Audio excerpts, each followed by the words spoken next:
Bonjour tout le monde, bienvenue à la Société des Jeux.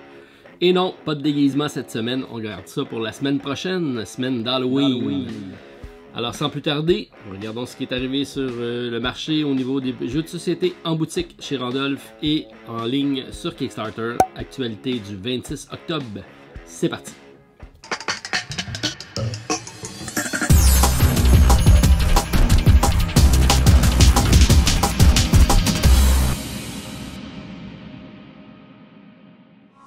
Alors si on commence notre vidéo en regardant ce qu'on a reçu cette semaine au niveau des projets Kickstarter. Semaine dernière, j'étais un petit peu frustré de ne pas avoir reçu Parks. C'est arrivé entre temps, j'ai fait une petite annotation et la copie Kickstarter, donc version Deluxe, est arrivée avec donc un magnifique jeu, superbe édition. J'ai eu la chance de l'essayer, c'est vraiment très bien fait.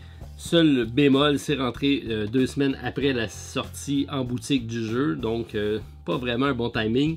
Mais quoi qu'il en soit, c'est un excellent jeu si vous avez la chance de l'essayer. Moi, c'est surtout le côté artistique qui m'a accroché. Lorsque j'y ai joué, je m'attendais à un jeu léger. Finalement, c'est un petit peu plus gamer que je m'attendais. Donc, belle surprise. On a plusieurs copies disponibles au pub Randolph. Version Kickstarter, version boutique. Donc, à vous de choisir. Alors, c'est arrivé en collection. Sûrement un déballage à prévoir cette semaine. Très beau matériel avec Parks. On a reçu également Fantastic Factories, un jeu de placement de dés qui a eu une très bonne cote avec entre autres Tom Vassell. C'est un jeu Kickstarter qui vient d'arriver dans notre collection. Là aussi, j'ai fait un achat retailer, donc c'est disponible en boutique au Randolph du Centropolis. S'il y en a qui ont déjà réservé une copie, je vous invite à m'en faire part. Beau jeu de 1 à 5 joueurs, 45 à 60 minutes. C'est un engine building avec des dés. Donc, de quoi qui me plaît beaucoup. Alors, encore là, on est content d'avoir su notre copie et présentation à suivre sur la chaîne. Petit proto qui est arrivé avec Dinoblivion. Alors, plusieurs ont entendu parler de Goblivion, son prédécesseur. Et là, Jean-François Gauthier nous arrive avec un nouveau projet sur Kickstarter qui arrive le 19 novembre prochain. C'est encore un jeu de 1 à 2 joueurs, même principe, un deck building mais avec beaucoup de nouveautés dans un monde préhistorique avec des œufs de dinosaures et des dinosaures à affronter. Alors, j'ai eu la chance d'essayer le prototype là, déjà un bout de temps. J'ai hâte de voir la mouture finale. Alors, Dinoblivion, on vous présente ça également sur la chaîne, mais inscrivez la date à votre agenda, 19 novembre sur Kickstarter pour Dinoblivion. Petit Kickstarter également qui arrive fin octobre, la semaine prochaine probablement, de Girls and the Robot. Je vous en avais déjà parlé. C'est d'une compagnie québécoise, c'est une adaptation de jeu vidéo. Un petit jeu de cartes intéressant. Encore là, on va regarder ça. C'est d'un 2 à 4 joueurs, 30 à 45 minutes. Alors, je vais vous faire une petite présentation éventuellement là-dessus. Sortie boutique. La semaine passée, je vous ai parlé de Paladin of the West Kingdom. Un projet Kickstarter qu'on avait suivi, je savais qu'il rentrait en boutique puisque c'est distribué par Renegade Game Studio, Garfield, donc c'est des produits qu'on a. Alors j'ai attendu la version boutique. C'est le successeur de Architect of the West Kingdom. Alors ça va être à la fin une trilogie. Et là on a un autre bon jeu de placement d'ouvriers avec une thématique intéressante. On va retrouver certains personnages qu'on a déjà vus, autant dans Raiders que dans Architect. Alors, très bien. Puis, donc, c'est un jeu que, première semaine, c'était déjà backorder. On a eu un réapprovisionnement, on a reçu de nouvelles copies. Alors, c'est disponible au Randolph du Centropolis, probablement sur Philibert prochainement aussi. Ça va arriver en français. Ça, c'est la copie en anglais. Éventuellement, en français, ça sera disponible. Alors, nous, on ajoute ça à notre collection. C'est un deck building en plus, une gestion de main de cartes, placement d'ouvriers. Toujours très bon. Alors, Paladin of the West Kingdom à découvrir. Un autre jeu présenté sur la chaîne, Bargain Quest, encore chez Renegade Game Studio. Alors, c'est un jeu d'un designer assez connu qui a fait d'habitude de gros jeux. On parle de Jonathan Wing, qui est à la tête du projet Star Wars Imperial Assault. Et là, c'est un jeu beaucoup plus simple, beaucoup plus accessible. On incarne un marchand qui va devoir mettre en vente certains équipements pour les aventuriers du village pour qu'eux vont aller combattre des méchants. Donc nous, on joue le rôle des marchands et on a à marchander la marchandise. Alors, j'aimais beaucoup la thématique, c'est très bien amené. En plus, il y a plusieurs extensions disponibles avec le jeu et également une extension pour le jouer en solo, puisqu'à la base, c'est un jeu de 2 à 6 joueurs. C'est des parties assez simples, c'est 8 ans et plus, 1.83 sur 5 au niveau de difficulté, mais c'est un jeu d'enchères, de recrutement de cartes, de gestion de main. Assez intéressant, la thématique m'intéressait, alors c'est ajouté à la boutique avec en plus un petit promo pour le Early Release, donc les jeux qui arrivent rapidement sur le marché. Jetpack. Alors, Jetpack Joyride, un autre jeu qui était disponible sur Kickstarter, c'est de Lucky Duck Games. Encore là, c'est distribué par le Randolph, alors j'ai attendu la sortie boutique. C'est issu d'un jeu vidéo, c'est de 1 à 4 joueurs, partie de 30 minutes, 8 ans et plus encore là, donc très accessible et c'est effectivement très simple à jouer. On a un pool de formes en acrylique, tout le monde va aller piocher dedans, on a un certain nombre de temps, c'est en real time, on a des patterns à faire, donc on doit reproduire un certain trajet. Le premier qui réussit va arrêter la manche, on va compter des points, on va faire plusieurs manches. Alors c'est un puzzle game, course en temps réel, jeu de rapidité. Idéal pour le pub, on en a plusieurs copies disponibles à la ludothèque. Alors si ça vous intéresse ou si vous êtes adepte du jeu de vidéo, ça peut être une bonne trouvaille pour vous. Et finalement, un petit dernier avec Sushi Roll, l'adaptation des jeux est à la mode de ce temps-ci. Donc, on parle ici de Sushi Go, qu'on connaît très bien, qui est un jeu de recrutement de cartes très familial et très facile à sortir. On en a fait l'adaptation en jeu de dés. Et c'est bien amené, puisqu'on a un certain nombre de dés, on va brasser et on a un tray, donc une desserte de nourriture. Et c'est la desserte qui va se placer d'un joueur à l'autre. Donc on va brasser les dés, on va récupérer un dé, on va passer l'ensemble des dés à notre voisin. On va tourner ça autour, c'est le même principe que Sushi Go, mais on a une carte à faire avec un certain nombre de points. Alors je trouvais ça intéressant. Et Sushi Go, c'est un jeu qui sort très facilement chez nous. Alors encore là, 8 ans et plus, 20 minutes, 2 à 5 joueurs. Alors ça risque d'être intéressant pour le temps des fêtes. Si vous avez des suggestions de cadeaux, ça peut être intéressant. Pour ce qui est des top 5 meilleures ventes chez Philibert, alors des jeux qu'on a déjà présentés la semaine dernière, sans grande surprise, restent en haut du pavé avec Wingspan, l'extension Europe, qui est disponible en précommande, qui arrive le fin novembre. Ensuite, on a Gloomhaven, aventure à Havre-Nuit, grosse boîte attendue, un jeu épique qui sera disponible au mois de décembre. Et ensuite, New Angeles, que je vous ai présenté également la semaine dernière, qui est un jeu qui pique ma curiosité. Je vais sûrement aller jeter un coup d'œil sur celui-là. Unlock, 7e opus, arrive sur le marché avec le Epic Adventure numéro 7 pour 7e art, 7 épreuves du dragon et Mission 07. Il manque juste le 7e continent.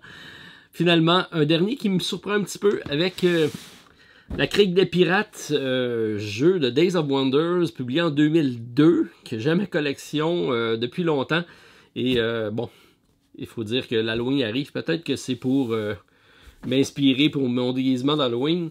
Alors, on regarde ça de près. Les sorties sur Philibert. Bien hâte de voir arriver Havre-Nuit en français. Alors, restez à l'écoute. On va peut-être avoir la chance de regarder ça. Alors, si on regarde les projets qu'on avait encore sur notre liste d'achat, on en a seulement un et je me maintiens à lui pour l'instant. On parle de Oathsworn Into the Deepwood, le jeu de la compagnie Shadowborns Games. Un premier projet pour eux, mais vraiment un premier projet très solide, très peaufiné. Et le monde sont au rendez-vous. On a présentement 9136 contributeurs, une hausse de 14% par rapport à la semaine dernière. On parle déjà de 2 millions au niveau des ventes et un projet qui se termine le 5 novembre prochain. Disponible à partir de 99$ US. Le shipping est un peu cher, de 24 à 45, même très cher. Par contre, les stretch goals sont au rendez-vous. On a présentement 52 stretch goals, un par jour de débloquer. On parle de 21 figurines supplémentaires, un gros boss, 15 plateaux de joueurs, 5 nouveaux chapitres, plus de 304 et une map. Et ça, on parle juste de stretch goals, c'est sans compter le contenu complet du jeu. Alors, ça risque d'être une grosse boîte vraiment assez impressionnant.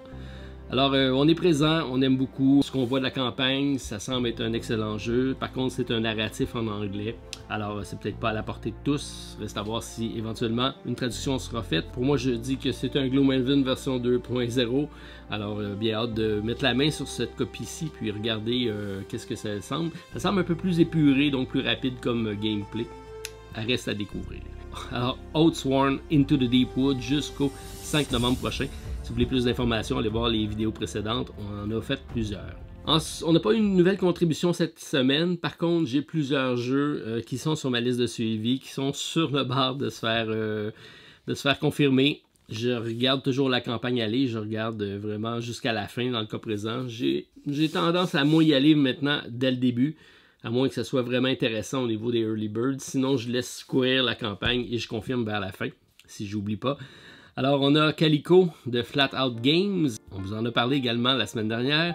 C'est un beau premier projet pour eux, mais c'est une équipe de conception qui sont déjà très guirés. C'est eux qui étaient à la tête du projet de Point Salade chez AEG. Ils ont également engagé Brett Subble, un artiste qui fait du beau travail au niveau du gameplay. Donc, il est à la tête de Herbaceus. Et là, on arrive ici avec un jeu très familial au niveau du thème. C'est des chats, des courtes pointes. C'est un puzzle game. On va reconnaître des patterns et des couleurs, marquer des points. On a des objectifs pour attirer des chats. Et là aussi, il y a une belle subtilité au niveau des cartes qui va faire en sorte que c'est jamais les mêmes attributs que les chats vont chercher. Alors, très bien pensé, très beau premier projet, prix d'entrée très raisonnable à 29$ US, 12$ de shipping. Toutes les stretch goals sont au niveau de la qualité du matériel, donc ça laisse présager quelque chose de très bien. C'est un 1 à 4 joueurs, 30 à 45 minutes. Alors, j'aime beaucoup. On a aussi notre barre à 75% d'y aller sur celui-ci. J'essaie de voir si possibilité d'aller avec un achat retailer, mais je ne suis pas certain dans ce cas-ci. Donc, d'une façon ou d'une autre, on va être présent avec Calico. On a également Roam and Roll, le jeu de Roll and Write Eurogame. Un peu drabe au niveau de l'esthétique. On regarde la carte avec la possibilité de faire des marques pour faire notre Roll and Write. C'est pas l'esthétique qui est accrocheur, mais je pense que la dynamique du jeu, le gameplay et donc la thématique euro pour ce jeu-ci va en faire un jeu peut-être un peu plus... qui va sortir des sentiers battus pour les Roll and Write. Alors, je trouve ça assez intéressant. On parle ici d'un jeu où on va avoir de la diplomatie avec de la politique. Alors, thématique assez intéressante. Par contre, bon, c'est un jeu qui est disponible en livre, ce qui fait que c'est assez dispendieux pour nous au Québec. Alors, on parle de 29 livres. La version française, par contre, est disponible. Ça, c'est assez intéressant. 12,50 au Canada et 10,50 en Europe pour la livraison. Un nom à retenir, David Tursky, qui semble être partout de ce temps-ci pour faire des variantes solo. D'après moi, il s'est cloné. Vous allez voir dans la vidéo, il est présent sur à peu près 3-4 projets. Alors, bien hâte de voir ça. Moi, j'ai haussé ma barre là-dessus, malgré le fait que ce soit un peu cher. Je suis rendu à 85% de chance d'y aller. Le prochain à être confirmé, possiblement. La campagne se termine le 4 novembre, donc on suit ça avec grand intérêt avec Roam and Roll. On a également Subterra 2, qui est toujours présent sur notre liste. On a fait la présentation de la première version. Si vous ne l'avez pas vu, je vous invite à aller jeter un coup d'œil. Les copies qui étaient disponibles chez Philibert ont presque tous déjà disparu. C'est un jeu qui est très très accessible. Au niveau d'un dungeon crawl, c'est un jeu qu'on peut vraiment introduire quelqu'un à ce type de mécanique-là. Et le deuxième volet, avec le volcan, l'éruption et tout ça, ajoute certaines subtilités supplémentaires. On a aussi un pick-up and deliver. Il faut trouver des clés, aller chercher, débarrer une porte, ensuite s'enfuir avant que la cendre et le feu envahissent le souterrain dans lequel on est. Alors, très bien amené. Par contre, je ne penserais pas y aller sur celui-ci. À moins que j'aie des demandes pour du retailer. Je vais probablement attendre qu'il sorte en boutique. Mais à vous de me le dire si ça vous intéresse. Mais c'est quand même un beau projet si vous avez la chance de l'essayer avec Subterra. Inferno Edge. On a également The Search of Planet X. Celui-là m'intrigue bien. C'est de la compagnie Foxtrot Games, ceux qui étaient à la tête de Spy Club. Alors, on a 668 contributeurs présentement avec une hausse de 41%, ce qui est très bien. On est rendu à 34 000 $ d'accumulé. Campagne qui se termine le 30 octobre, donc très prochainement. Plus beaucoup de temps pour se décider. assez abordable, 34$ US, 12$ de shipping. C'est un 2 à 4 joueurs. Sur le site, ils parlent qu'ils ont engagé une personne pour en faire une variante solo avec l'application, parce que c'est un jeu qui se joue avec une application. Mais toujours pas de confirmation à cet effet-ci. Alors, je vais peut-être essayer de les relancer, voir s'il y a eu confirmation d'ici la fin de la campagne. Je trouve ça intéressant néanmoins. C'est un beau jeu de déduction, très réaliste. Donc, on doit, avec le plateau qui tourne, qui représente l'orbite de la Terre, on va devoir essayer de trouver la fameuse planète qui est cachée. Alors, je trouve ça très intéressant. Search of Planet X, nous, on regarde ça. C'est le 30 octobre prochain pour la fin. Donc, on va sûrement être peut-être présent. Il m'intrigue beaucoup. Zombicide, deuxième édition, on vous en a parlé la semaine dernière, Siemens qui refrappe avec Zombicide. Beaucoup de personnes qui sont présentes, on parle de 10 713 contributeurs, une hausse de 53%, déjà 1,9 million d'accumulés. Toujours assez impressionnant les chiffres de Siemens quand ils sortent les figurines. Une campagne se termine le 6 novembre prochain, c'est un 40e projet pour eux, c'est l'anniversaire du jeu, donc ils en profitent pour faire une réédition. On parle également de 40$ pour US pour avoir un update pack, donc ceux qui veulent conserver leur copie initiale et avoir seulement les nouveaux matériels. Par contre, on peut y aller aussi avec le 100$ pour le reboot ou 140$ avec la campagne. La campagne me semble très intéressante avec l'addition de deck de cartes de fouilles typiques à notre aventure. On a également des cartes avec une espèce de storytelling intéressant. Alors ça c'est bien. Les règles modifiées aussi, c'est bien, mais ça vaut-tu la peine de tout racheter et faire fi de ce qu'on a déjà? Moi, j'y vais pas, mais sans grande surprise, vous ne serez pas surpris d'apprendre que Stéphane fait un all-in dessus. Alors, ça va arriver à la Société des Jeux. Alors, merci beaucoup Stéphane de ta contribution pour Zombicide deuxième édition. À vous de juger si vous voulez être présent. Si vous voulez plus d'informations, la vidéo précédente en parle un peu plus. Tiny Epic Dinosaur, également un nouveau projet de Tiny Epic de Gimling Games. Généralement, on est là avec les jeux. Celui-ci, je vais peut-être attendre qu'il sorte en boutique. Je le trouve sympathique, mais peut-être trop sympathique dans le sens qu'ils ont pris une approche un peu familiale, enfantin. Ça reste un jeu coloré, c'est un placement d'ouvriers avec des meeples de dinosaures, c'est bien, mais j'ai moins accroché sur celui-ci. Par contre, il y en a plusieurs qui sont présents. 9 794 contributeurs, une hausse de 20%, 450 000$ d'accumulés. Campagne se termine le 5 novembre prochain. Toujours abordable, 20$ US pour un retail, 25$ pour la version Deluxe, 10 à 12$ pour le shipping. Alors, comme on l'a dit, c'est un placement d'ouvriers, gestion de ressources. On a des contrats avec des points de victoire, mais tout ça est caché. Donc, c'est peut-être l'aspect qui est intéressant. On ne sait pas qui va mener au niveau de la partie. Toujours de 1 à 4 joueurs, des parties de 30 à 60 minutes. On aime quand même le matériel qui est proposé. C'est un jeu que je vais probablement vouloir essayer et probablement l'acheter en boutique, on verra. Mais soyez avisés qu'il y a quand même certains stretch goals intéressants au niveau des dinosaures supplémentaires qui s'additionnent. Donc c'est assez intéressant à ce niveau-là. Alors 5 novembre, fin de la campagne pour Tiny Epic Dinosaur. Celui qui m'intéresse vraiment beaucoup, qui rentre vraiment dans la gamme de ce que j'ai en arrière, c'est Village Attack avec Grim Dynasty. C'est un jeu que je regardais, qui est sur ma liste d'achat depuis un petit bout de temps. Par contre, c'est souvent BO, donc je n'avais pas vraiment confirmé d'achat sur ce jeu-ci. C'est une compagnie qu'on a contribué avec Everrain. Alors, je les suis depuis un petit bout de temps. C'est un Tower Defense par contre, mais à l'inverse, on incarne les méchants qu'on va se défendre contre les villageois qui vont essayer de nous faire fuir. Alors, ça peut être intéressant. Par contre, il est un peu dispendieux. C'est en livre encore là. On parle de 75 livres à 127$ canadiens pour le core game, donc le jeu de base. À ça, si on additionne l'extension, je suis rendu à 178$ canadiens. Il faut additionner 10 à 15 livres de shipping. Ça commence à faire cher pour le jeu, donc mais la bonne nouvelle, c'est que c'est disponible en français durant la campagne. Alors, c'est un pensez-y bien. Présentement, 2035 contributeurs, 241 000$ d'accumulés. La campagne se termine le 6 novembre prochain. J'aime bien le déroulement de la campagne. J'aime surtout le fait d'avoir une version française de disponible. Alors, c'est peut-être le temps si vous voulez mettre la main dessus. D'après moi, ça risque d'être encore difficile à trouver en boutique par après. Ça l'est toujours, mais c'est pas un jeu qui est facile à trouver. On continue également avec le jeu Fossilis de la compagnie KTBG Games. Donc, un 5e projet pour eux. C'est une compagnie de Toronto. Donc, c'est tout étant l'argent canadien. Bonne nouvelle pour vous, notre dollar est assez faible. On parle d'un jeu disponible à partir de 52 $ canadiens plus 15 $ de shipping. C'est présentement 1815 contributeurs. 65% d'augmentation, c'est quand même une très bonne première semaine. On est rendu à 90 000 $ d'accumulé. Campagne qui se termine le 7 novembre prochain. C'est un 2 à 4 joueurs, 5 avec le dernier stretch goal qui débloque un 5e joueur avec tous les matériels nécessaires pour y jouer à 5. Et bonne nouvelle, le prochain stretch goal, c'est un stretch goal pour une variante solo. Et devinez qui s'en occupe. Qui d'autre que David Turski.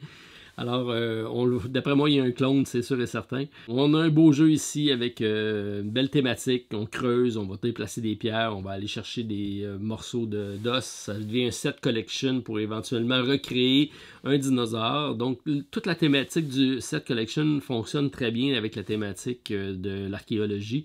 Alors, j'aime beaucoup comment c'est présenté. Alors, c'est un jeu qui m'intéresse grandement. Et comme c'est une compagnie canadienne, on risque également d'être présent avec Fossilis. J'avais présenté également un autre petit jeu en solo qui est Hunted. Peu connu, par contre, une belle deuxième semaine. On parle de 947 contributeurs, une hausse de 34%, 53 000 $ d'accumulé. Campagne se termine le 7 novembre prochain. Très abordable, 19 $ US ou 35 pour les deux. Il y a 2 jeux de proposés.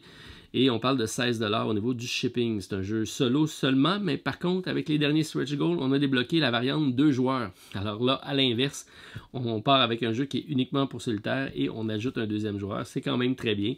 Et on parle d'un jeu rapide d'une 20aine de minutes. Divers types de composantes avec, selon où on prend un ou l'autre des jeux. Un est axé sur la dextérité, l'autre sur les dés. Reste à voir lequel rentre dans vos cordes, ou les deux. Bref, je suis curieux avec celui-ci. Il me semble un peu simple par contre. Reste à voir. Mais comme c'est pas tellement dispendieux, ça peut peut-être valoir la peine. On a haussé la barre. On est rendu à 40%. On regarde la campagne jusqu'au 7 novembre prochain. The Road to Dice Game, le dernier qu'on vous avait présenté la semaine dernière. Encore là, c'est un jeu de dés. Très simple. Une belle variante de joueurs, par contre, de 1 à 8. Alors peut-être que pour le pub, ça pourrait être intéressant. Les règles sont disponibles également en français, téléchargeables. C'est un jeu de stratégie, de chance, rapide de dés. Thématique artistique assez accrocheuse, donc ça pourrait être intéressant. Bref, beaucoup de nouveautés qui vont s'ajouter cette semaine. On parle de 8 nouveaux projets que j'ajoute à la liste qui est déjà très longue. Alors, spécial actualité, jeux de société et Kickstarter du 26 octobre. C'est parti.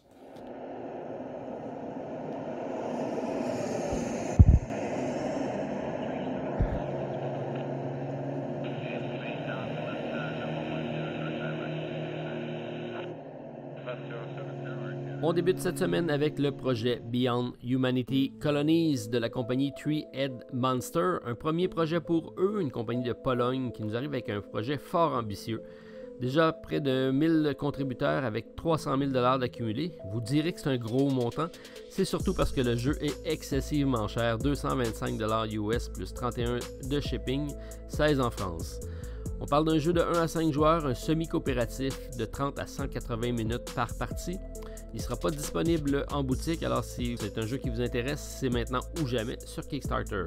La version française sera disponible, mais en livraison sur une deuxième vague, donc prévoir un délai supplémentaire. On aura possibilité de faire une campagne avec 5 niveaux de difficulté. Beyond Humanity se propose d'être un nouveau jeu de style hybride, une combinaison sans précédent d'un jeu de plateau avec des miniatures électroniques et une application qui facilite considérablement l'expérience du joueur dans la construction d'une colonie sur une planète extraterrestre. Les cartes munies d'une puce seront lues par la technologie RFID intégrée dans les bâtiments miniatures qui émettent de la lumière pour communiquer leur statut aux joueurs. La carte de la colonie se connecte sans fil à l'application de votre smartphone ou de votre tablette et présente des informations sur le statut des résidents de la colonie. Pirater la démocratie d'une nouvelle ordre sociale, explorer des planètes inconnues, décider de l'orientation du développement de votre colonie. On aime l'intégration de la technologie RFID dans le jeu. Au niveau des cartes et au niveau des bâtiments, c'est bien pensé. Par contre, c'est excessivement un prix élevé pour un premier projet très ambitieux. Donc, résultat, moi je vais passer. Ça me fait un peu penser à Forbidden Sky, qui est un jeu beaucoup plus abordable, dans lequel on a des courants électriques. Dans le cas présent, c'est de l'électronique, mais ça reste similaire. On a des bâtiments qui vont virer du vert au jaune, au rouge, selon leur statut, et on va devoir intervenir avec des cartes. Donc, c'est plus gadget que d'autres choses, à mon avis. Reste à voir. Si ça vous intéresse, laissez-moi savoir. Comme deuxième projet, on ajoute le jeu 8-Bit Attack de Sandy Peterson, un 28e projet pour eux. On les avait déjà vus sur la chaîne avec Cthulhu War. On parle déjà de 942 contributeurs, 35 000 $ d'accumulés, une campagne qui se termine le 21 novembre prochain. Abordable à partir de 25 $ US plus 10 pour le shipping, 14 en France, mais ça inclut les taxes. On a 4 extensions de disponibles au coût de 10 $ chaque. C'est de 1 à 5 joueurs, des parties de 60 à 90 minutes, 10 ans et plus. C'est un jeu de dés coopératif de type tactique. 8-Bit Attack est un jeu de combat coopératif inspiré des vieux jeux à console à défilement horizontal appréciés de plusieurs. Chaque joueur contrôle un héros de 8 bits qui, avec ses amis, doit sortir vivant d'une série de mini-boss. On aime le prix, le pledge par région, possibilité de selon les régions avec un nombre limité. Et on aime moins, et là je vais probablement me faire plusieurs ennemis au sein de la communauté ludique, l'artistique. Je suis pas très friand du 8-bit. Ça sera résultat pour les nostalgiques, donc pas pour moi. Alors, peut-être Professeur Board Game? Non? Ok, on regarde ça. Jusqu'au 21 novembre prochain. On ajoute également sur notre liste de suivi Runal Judd, The Sound of the Runes, de la compagnie Tempo Games, un premier projet pour cette compagnie d'Espagne. 618 contributeurs, plus de 100 000 $ d'accumulés. Une campagne qui se termine le 11 novembre prochain. Un jeu disponible à partir de 89 € plus 20 à 25 pour le transport. C'est de 1 à 4 joueurs, des parties de 90 à 120 minutes, disponibles en anglais et en espagnol seulement. Ça inclut 2 campagnes avec un total de 40 heures qui se veut être rejouable.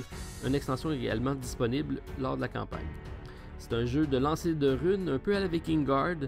Pour les activations des cartes, une progression de pistes, une chaîne d'action. Runal Judd est un jeu de miniature doté sur une nouvelle mécanique innovante basée sur le lancer de runes pour générer des actions. La position des runes, quand elles tombent sur votre plateau, vous montrera les actions que vous pouvez effectuer lors de votre tour. Soit activer la capacité spéciale de votre personnage, explorer de nouveaux domaines ou même compter sur le pouvoir des dieux. Pour activer les ennemis, un deck d'intelligence artificielle est disponible dans Runal Judd. Votre objectif est de détruire des créatures mythologiques qui ont été libérées par une force inconnue. Seuls les héros les plus courageux seront choisis par les dieux pour remplir un tel devoir. Faites confiance au pouvoir des runes, tracez votre chemin de la gloire dans le couloir du Valhalla. On aime un système de runes différent, pouvant activer différentes composantes du jeu. On aime moins premier projet un peu gros, un peu ambitieux. Résultat, on est curieux, on regarde la campagne jusqu'au 11 novembre prochain. On ajoute également le jeu Aeolis de la compagnie Dreamcraft Games, un troisième projet pour cette compagnie d'Allemagne, déjà 2710 contributeurs, 44 000 $ d'accumulés, une campagne qui se termine le 4 novembre prochain. Disponible à partir de 80 € plus 17 pour le shipping, mais 40 pour le Canada, astronomique. Fait à noter, c'est un jeu de 18 ans et plus pour ses illustrations un peu sexy et une version familiale est disponible. On parle d'un jeu de 1 à 7 joueurs, un jeu de majorité, coopératif, de placement de tuiles, jet de dés qui peut être joué en campagne.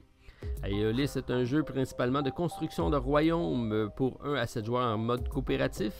Alors plongez dans une riche tradition d'un cadre alternatif avec la Grèce antique, explorer une société matriarcale dirigée par une reine où seuls les postes de pouvoir occupés par les hommes sont ceux de l'armée, tandis que les femmes fortifient leur règne par le pouvoir divin des prêtresses et les arcanes des sorcières mages. Pour être victorieux dans Aeolis, vous devez protéger votre royaume des invasions d'ennemis en combattant des raids, des pillages d'ennemis, des catastrophes naturelles et des émeutes. Il existe différents niveaux de difficulté, que vous puissiez faire des parties rapides ou un long marathon. On aime l'artistique du jeu, même si c'est 18 ans et plus. On aime moins le shipping au Canada. 40 $, c'est vraiment excessif. Alors résultat, je passe en espérant un jour mettre la main sur une copie pour l'essayer. On ajoute également le jeu Europa Universalis The Price of Power, un jeu de la compagnie Agir Games, un premier projet pour cette compagnie de Oslo en Norvège. Disponible à partir de 129$ canadiens plus 23$ de shipping. C'est un jeu de 1 à 4 joueurs ou 6 selon le scénario choisi. On parle des parties de 90 à 300 minutes. Inutile de dire que ça va être un 4X épique de type construction d'empire historique, passant de la période de fin médiévale au début de l'âge moderne, donc plus de 300 ans d'histoire. Qui dit partie solo, dit David Turski, encore lui, toujours présent pour la variante solo de ce jeu-ci. Présentement, 1530 contributeurs, 261 000$ d'accumulés et une campagne qui se termine le 7 novembre prochain. C'est un jeu de majorité, d'influence, gestion de main de cartes et de dés, d'une complexité de 4.43 sur 5 sur BGG. On aime les événements, les scénarios par région. Donc on a une carte du monde avec vraiment les différents pays et certains événements, certains scénarios sont spécifiques à certaines régions du globe. C'est bien. On aime moins peut-être le design à l'ancienne avec une map traditionnelle, token et un prix très élevé pour les composantes, juste seulement des composantes de cartes, de tokens, de carton et quelques pièces de bois. Je vais passer, mais c'est un jeu quand même qui m'intrigue. J'aimerais ça l'essayer. Peut-être pas de là l'acheter. Alors, Europa Universalis The Price of Power jusqu'au 7 novembre prochain. Une petite nouvelle rapide pour vous dire que Barrage est de retour pour une extension pour un 5e joueur. Alors, la compagnie Cranios Creation d'Italie nous revient avec Barrage. On parle déjà de 2877 contributeurs, 83 000$ d'accumulés. Une campagne qui se termine le 31 octobre, donc très rapide. On aime un prix escompté pour les backers de la première campagne, donc 17€ pour l'extension 5e joueur. On aime moins, pas de version française de disponible malgré la sortie en VF. Alors suivez ça chez Philibert, ça arrive très prochainement. Résultat, je passe. Pour moi, 5 joueurs, ça va être un peu trop long pour ce jeu-ci. Je vais me contenter de jouer à 4 joueurs lorsque ça sera disponible. On ajoute également un jeu de cartes, Spire's Hands, un jeu solo et coopératif d'aventure de Greg Favreau. Premier projet pour eux, une compagnie des États-Unis. Jeu disponible à partir de 30$ US plus 16 à 17 pour le shipping. Déjà 1095 contributeurs, 42 000$ d'accumulés. Campagne se termine le 16 novembre prochain. C'est un jeu de 1 à 2 joueurs, partie de 30 minutes par joueur.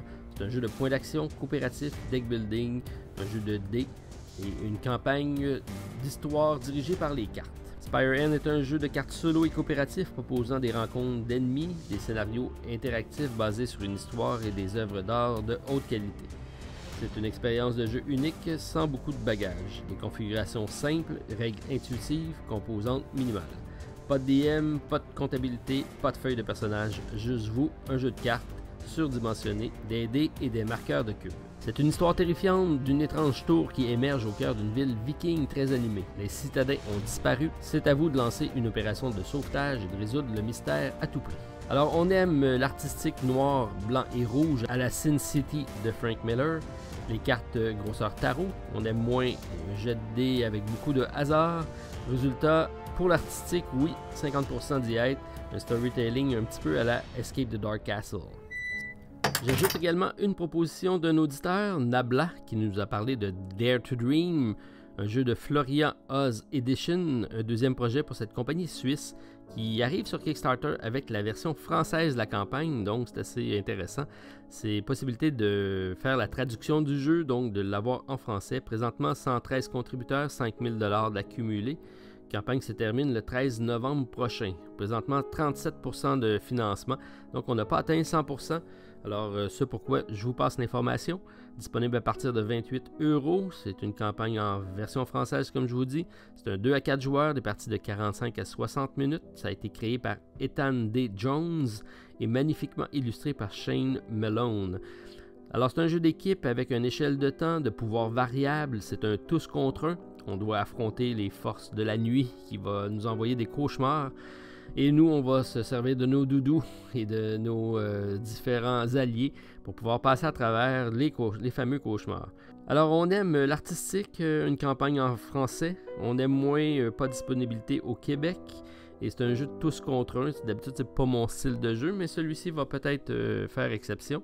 Résultat, plus d'informations, je vous invite à aller lire l'article de Jeu Déclic qui est disponible sur le site de la campagne, donc le lien est disponible. Alors, des intéressés au Québec, laissez-moi savoir, peut-être intéressant pour le pub, en français, pourquoi pas, avec Dare to Dream. Et à ma grande surprise, j'ajoute sur la liste de Girl in the Robot, qui est arrivé sur Kickstarter. C'est un jeu que je vous ai présenté en introduction, donc j'ai une copie du prototype que je pourrai éventuellement vous présenter. La campagne se termine le 23 novembre, donc je devrais avoir le temps de vous présenter ça. C'est présentement 61 contributeurs, 3432 $ d'accumulés sur un financement désiré de 5000 $, donc c'est raisonnable. Et le prix est également raisonnable à 25 $ canadiens, sachant que notre dollar est très faible, donc ça devrait être abordable pour vous. On parle d'un jeu du designer Salim Larochelle, un résident de Montréal avec la compagnie Flying Carpet Games, et il est magnifiquement illustré par Ayaka Nakamura, jeu qui sera éventuellement disponible en français, mais pour l'instant vous pouvez télécharger les feuilles de traduction des cartes, c'est assez simple à comprendre, il n'y a pas énormément de texte au niveau des cartes. Alors c'est un jeu qui est un jeu d'équipe coopératif, 1 contre 1, 2 contre 2, 1 contre 2, avec comme mécanique de base la roulette russe. Donc on doit piocher des cartes pour accomplir certaines actions et éviter d'attraper le démon. C'est la fin de la partie lorsqu'on pioche le démon. Mais on a plusieurs cartes qui vont nous permettre donc de passer cette épreuve. Une gestion de main de cartes intéressante, surtout en équipe. Alors on suit la campagne de près jusqu'au 23 novembre prochain et on vous revient avec la présentation du jeu pour The Girl in the Robot. Et pour conclure, on va sortir de Kickstarter pour se diriger vers la plateforme Ulule qui nous propose cette semaine un Roll and Ride Collection, donc un an de Roll and Ride par la compagnie Cosmo Doc qui vous propose un abonnement. Donc pour un an, vous aurez au total 13 jeux de type Roll and Ride. C'est des pads de jeu, vous en recevrez donc une fois par mois, livraison inclus.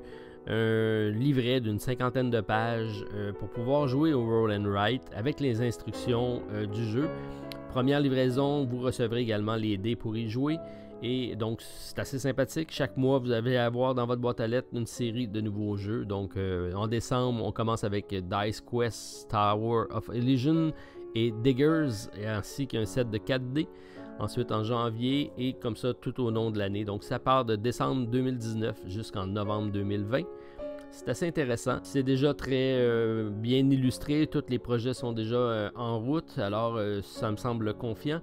On peut y aller, donc c'est 102 $ canadiens. Moi j'ai ça en canadien, donc en euros, vous pouvez faire le calcul. Mais ça revient à 6 € par mois. Pour avoir livraison inclus, le feuillet de 50 pages, plus les dés pour pouvoir y jouer lors de la première fois.